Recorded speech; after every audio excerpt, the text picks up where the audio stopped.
ನಮಸ್ಕಾರ ವೀಕ್ಷಕರೇ, welcome to ನಮಸ್ತೆ ಇಂಡಿಯಾ ಕುಕಿಂಗ್ ಚಾನಲ್. ಇವತ್ತು ನಮ್ಮ ಚಾನಲ್ನಲ್ಲಿ ತುಂಬಾ ಸುಲಭವಾದ ಮತ್ತು ರುಚಿಯಾದ ರೈಸ್ ಬಾತ್ ಮಾಡೋದು ಹೇಗೆ ಅನ್ನೋದನ್ನು ನೋಡೋಣ.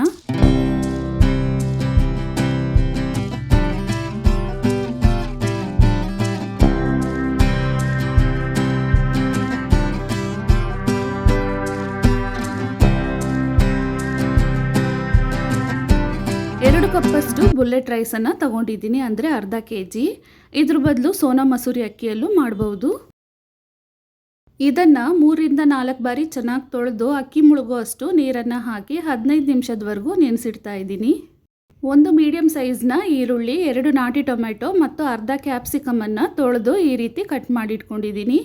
1 ಕೈ ಹಿಡಿಯಷ್ಟು ಹಸಿ ಬಟಾಣಿ, 1 ಕಡ್ಡಿಯಷ್ಟು ಕರಿಬೇವಿನ ಸೊಪ್ಪು, ಅರ್ಧ ಟೀ ಸ್ಪೂನ್ ಜೀರಿಗೆ, ಅರ್ಧ ಟೀ ಸ್ಪೂನ್ ಕಸೂರಿ ಮೇಥಿ, 3 ಬೆಳ್ಳುಳ್ಳಿ ಎಷ್ಟು ತೊಗೊಂಡಿದ್ದೀವೋ ಶುಂಠಿಯನ್ನು ಅಷ್ಟೇ ತೊಗೊಬೇಕು, 5 ಹಸಿರು ಮೆಣಸಿನ್ಕಾಯಿ, 6 ಚಿಕ್ಕ ತುಂಡು ತೆಂಗಿನಕಾಯನ್ನು ತಗೊಂಡಿದ್ದೀನಿ, 1 ಮುಷ್ಟಿಯಷ್ಟು ಕೊತ್ತಂಬರಿ ಸೊಪ್ಪು ಮತ್ತು ಅದೇ ಅಳತೆಗೆ ಪುದೀನವನ್ನು ತಗೊಂಡಿದ್ದೀನಿ, 2 ಚಿಕ್ಕ ತುಂಡು ಚಕ್ಕೆ, 15 ಲವಂಗ, 6 ಚಿಕ್ಕದಾದ ಏಲಕ್ಕಿ ಮತ್ತು 1 ಅನಾನಸ್ ಹೂವು. ಇದನ್ನೆಲ್ಲ ಮಿಕ್ಸಿ ಜಾರ್ನಲ್ಲಿ ಹಾಕಿ ಒಟ್ಟಿಗೆ ರುಬ್ಕೊಳ್ತಾ ಇದ್ದೀನಿ.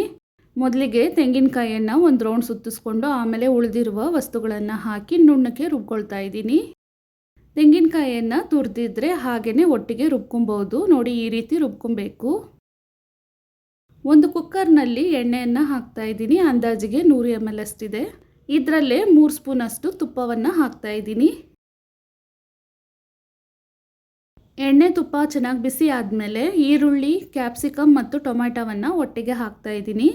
ಈರುಳ್ಳಿಯನ್ನು ಉದ್ದವಾಗಿ ಕಟ್ ಮಾಡಿರಬೇಕು. ಟೊಮೆಟೊ ಮತ್ತು ಕ್ಯಾಪ್ಸಿಕಮನ್ನು ಚಿಕ್ಕದಾಗಿ ಕಟ್ ಮಾಡಿಟ್ಕೊಂಡಿದ್ದೀನಿ. ಇದನ್ನು ಸ್ವಲ್ಪ ಬಾಡಿಸ್ಕೊಬೇಕು. ಇದರಲ್ಲೇ ಇವಾಗ ರುಚಿಗೆ ತಕ್ಕಷ್ಟು ಕಲ್ಲುಪ್ಪನ್ನು ಹಾಕ್ತಾ ಇದ್ದೀನಿ. ಅಂದಾಜಿಗೆ 20 ಗ್ರಾಮ್ ಅಷ್ಟಿದೆ.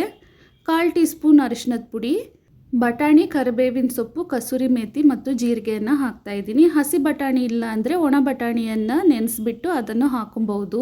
ಟೊಮೆಟೊ ಚೆನ್ನಾಗಿ ಸಾಫ್ಟ್ ಆಗೋವರೆಗೂ ಇದನ್ನು ಬಾಡಿಸ್ಕೊಬೇಕು.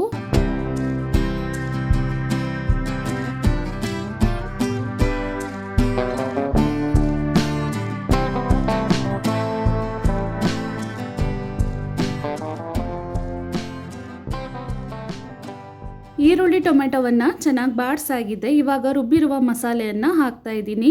ಮಸಾಲೆಯನ್ನು ಹಾಕಿದ್ಮೇಲೆ 5 ನಿಮಿಷದವರೆಗೂ ಚೆನ್ನಾಗಿ ಬಾಡಿಸ್ಕೊಬೇಕು.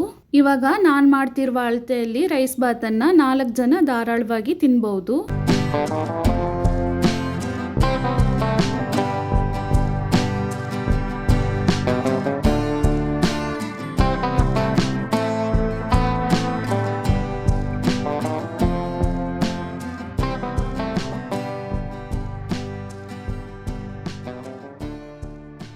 ಮಸಾಲೆಯನ್ನು ಇವಾಗ ಚೆನ್ನಾಗಿ ಬಾಡಿಸಾಗಿದೆ.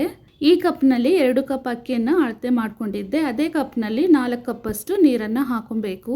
1 ಕಪ್ಪನ್ನು ಮೊದಲಿಗೆ ಹಾಕ್ತಾ ಇದ್ದೀನಿ. ಇನ್ನೊಂದು ಕಪ್ಪನ್ನು ಮಿಕ್ಸಿ ಜಾರ್ನಲ್ಲಿ ಹಾಕಿ ಮಸಾಲೆ ಎಲ್ಲ ಅಂಟ್ಕೊಂಬರೋ ರೀತಿ ಅದನ್ನು ಕುಕ್ಕರ್ನಲ್ಲಿ ಹಾಕ್ತಾ ಇದ್ದೀನಿ. ಇವಾಗ ಇನ್ನೂ 2 ಕಪ್ಪಷ್ಟು ನೀರನ್ನು ಹಾಕ್ತಾ ಇದ್ದೀನಿ. ಒಟ್ಟಿಗೆ 4 ಕಪ್ ನೀರು. ಹೊಸ ಅಕ್ಕಿಯಿಂದ ರೈಸ್ ಬಾತನ್ನು ಮಾಡೋದಾದರೆ ಅರ್ಧ ಕಪ್ ನೀರನ್ನು ಕಡಿಮೆ ಹಾಕೊಬೇಕು.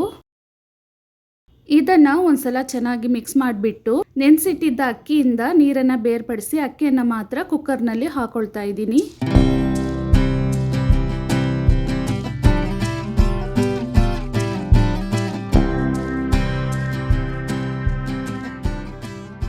ಇವಾಗ ಕುಕ್ಕರ್ನ ಮುಚ್ಚಳವನ್ನು ಹಾಕಿ 3 ವಿಷಲ್ ಇಟ್ಟು ಅಕ್ಕಿಯನ್ನು ಬೇಯಿಸ್ಕೊಳ್ತೀನಿ.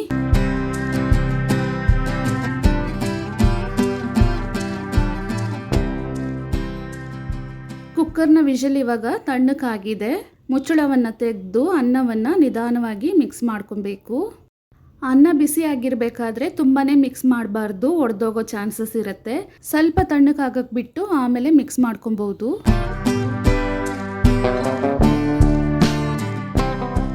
ಇವಾಗ ತುಂಬಾ ರುಚಿಯಾದ ರೈಸ್ ಬಾತ್ ರೆಸಿಪಿ ತಯಾರಾಗಿದೆ.